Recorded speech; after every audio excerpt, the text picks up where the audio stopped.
ನಮಸ್ಕಾರ ಸ್ನೇಹಿತರೆ, ಅಕ್ಷಯ ಕ್ರಿಯೇಷನ್ಸ್ಗೆ ಸ್ವಾಗತ. ಇವತ್ತು ನಾನು ನಿಮಗೊಂದು ವಿಶೇಷವಾದ ವಿಡಿಯೋವನ್ನು ಮಾಡ್ತಾಯಿದ್ದೀನಿ. ಅದೇನಪ್ಪ ಅಂದರೆ ಮಾವಿನಕಾಯಿ ಮರದ ಬಗ್ಗೆ ಒಂದು ಸ್ವಲ್ಪ ಮಾಹಿತಿ ನೀಡೋಣ ಅಂತ ಬಂದಿದ್ದೀನಿ. ಇದು ನೋಡಿ, ಈ ಮಾವಿನ ಮರದಲ್ಲಿರುವಂತಹ ಮಾವಿನಕಾಯಿ ಆಲ್ಫಾನ್ಸೋ ತಳಿಯದು. ಇದು ನನ್ನ ತವರು ಮನೆಯಲ್ಲಿರುವಂಥದ್ದು. ಈ ಮಾವಿನ ತಳಿ ಬಗ್ಗೆ ಒಂದಷ್ಟು ಮಾಹಿತಿಯನ್ನು ಕೊಡೋಣ ಅಂತ.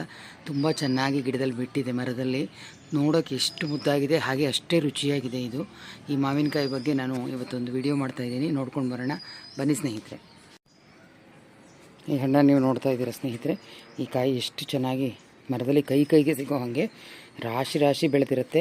ಇದು ತುಂಬ ದೊಡ್ಡ ಮರ ಆಗಿದೆ. ಇದು ಈಗ ಹಾಕಿ ಒಂದು 10 ವರ್ಷ ಆಗಿರ್ಬೋದು. ಈ ಮರವನ್ನು ನಾವು ತುಂಬ ಚೆನ್ನಾಗಿ ಕಾಯಿ ಬಿಡುತ್ತೆ. ನೋಡ್ತಾ ಇದ್ದೀರಾ ನೀವು, ಎಲೆಗೂ ಕಾಯಿ ಇಂತಾರಲ್ಲ ಆ ಥರ ಇದೆ.